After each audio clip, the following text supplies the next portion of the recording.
Good morning and welcome to the channel. Today we are solving question number 13. It says write an algebraic expression to represent the area of rectangle, then evaluate it to find the area when n is equals to 4 centimeter, right? So the area of rectangle is length into width, right? So the length is 2n plus 3, right?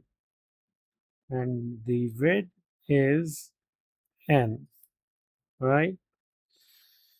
So this is the expression for a rectangle, and now we will take n is equals to 4. So 2 into 4 plus 3 into 4, right?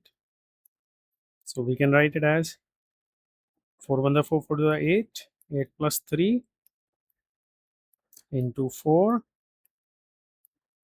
and then 8 plus 3 is equals to 11, multiply by 4.